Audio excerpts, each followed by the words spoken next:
बिस्मिल्लाहिर्रहमानिर्रहीम। सूरह रहमान का हिस्सा दोम कंटिन्यू करते हुए आपकी खिदमत में हाजिर हैं। सूरह रहमान जैसे हम बता रहे थे कि कुरान की 55वीं नंबर पे रकम है सूरत, और ये सूरत अल्लाह के नज़दीक बहुत बाबरकत है क्योंकि इसमें एक आयत है फ़बिअय्यि आलाइ रब्बिकुमा तुकज़्ज़िबान, जिसमें अल्लाह रब्बुल इज़्ज़त खुद अब कहते हैं कि एक गिरोह जिन और इंस, तुम अपने रब की कौन कौन सी नेमत को झुटलाओगे। अब जब पढ़ी जाए तो पता चलता है कि हज़रत इब्न अब्बास से रिवायत है कि ये सूरत मक्की है, जबकि बहुत से लोग जहाँ तक जानते हैं कि ये सूरत मक्की है, जबकि आम उर्फ़ आम में इसको समझा जाता है कि मक्की है। तो ये एक सही इस्तिलाह है कि ये सूरत मक्की है। हज़रत मोहम्मद मुस्तफ़ा सल्लल्लाहु अलैहि वसल्लम बरसत के पहले साल जब मक्का मुकर्रमा में हज असद के करीब खड़े होकर दुआ कर रहे थे तो वहाँ पे आपने इस सूरत को सुनाया था।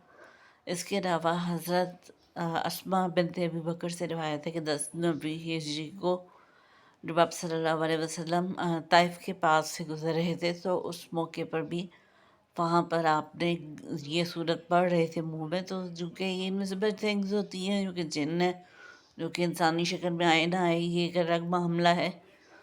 तो वहाँ पे वो भी सुनते थे और वो चुप रहते थे। और ख़ास तौर पे जब कहा जाता है फ़बिअय्यि आलाइ रब्बिकुमा तुकज़्ज़िबान, तो बहुत ज़्यादा इंसान को तलक़ीन की गई है कि वो चुप रहे। इस सूरत नंबर 6 से 7 और 7 से 9 के दौरान हम आपको बताते हैं कि अल्लाह ताला ने बताया कि मेरा जो निज़ाम अदल है, क्योंकि अल्लाह ताला का एक नाम है अल अदल, तो अल्लाह ताला जो है वो आदिल है और अल्लाह ताला अदल के निज़ाम को पसंद करता है। और फिर इंसान और जिन अल्लाह के सामने बेबस हैं कि वो कुछ भी कर लें, वो चाह भी नहीं सकते कि अगर अल्लाह ताला की मर्ज़ी ना हो, ये ज़मीन और आसमान के कोनों से निकलना भी चाहें तो नहीं निकल सकते, क्योंकि अल्लाह ताला की हाकिमियत और आदिल और उसका जो मिज़ान अमल है, तराजू है, वो तोलता है हर चीज़ को बरोज़े हश्र। और अल्लाह ताला आदिल है, वो अदल करने वाला है और उसी को पसंद करता है जो अदल को पसंद करे। इसी तरह आप अगर अपने किरबो नवा में देखें, करबो जवार में देखें, गुर्दो नवा में देखें, तो जो लोग अदालती महकमों में होते हैं उन्हें ख़ास तौर पर अदल करने का हुक्म दिया जाता है।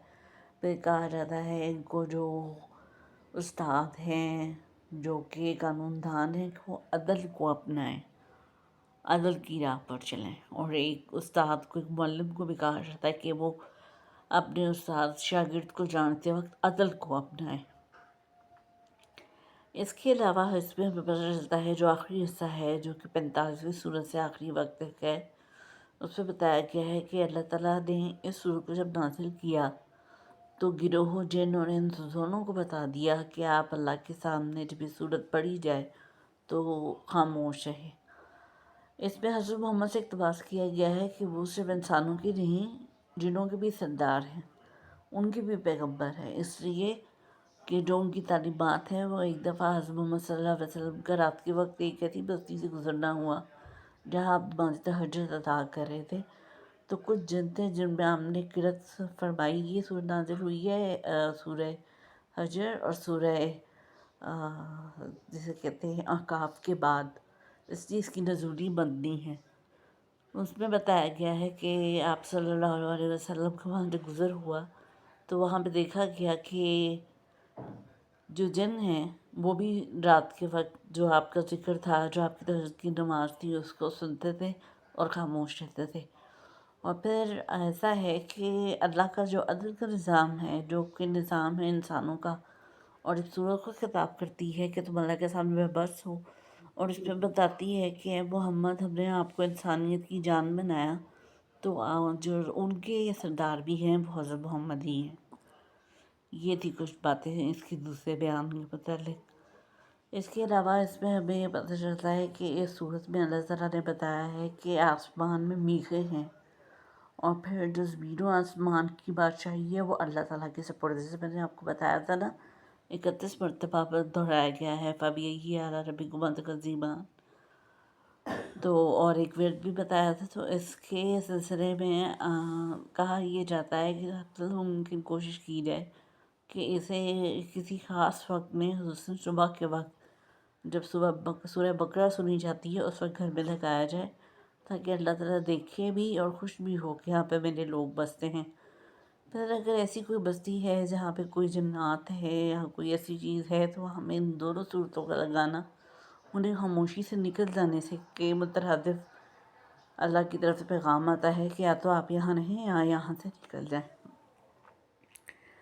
اس کے بعد اس صورت کا جو آخری حصہ ہے وہ زیادہ تر بتاتا ہے کہ تیرے رب کا نام بابرکت ہے جو ہمیشہ باقی رہے گا، باقی تمام چیزیں فانی ہیں۔ آج کے لیے اتنا ہی، اب سورہ رحمان مکمل ہو گئی۔ پہلی میں اپنے آپ کو جو بتایا تھا، ایک چیز میں بتاتی چلوں، ایک بک میری نظر سے گزری ہے، اس کا نام ہے جرنی تھرو قرآن۔ ایک قرآن ہے جو انگلش میں ہے، اگر جو لوگ کنورٹڈ ہیں یا جو لوگ نہیں پڑھنا چاہتے عربی، اس میں لغات ہیں، یہ اسکائی بک سے آپ کو مل جائے گی 1550 روپے میں۔ بہت انفارمیٹیو ہے، آپ یہ بک خریدیں۔ اس میں بہت اچھے طریقے سے بتائی گئی ہیں یہ تمام سورات، اور آج کا لیسن اسی سے ماخوذ ہے۔ اس کے ساتھ اجازت دیں، اللہ حافظ۔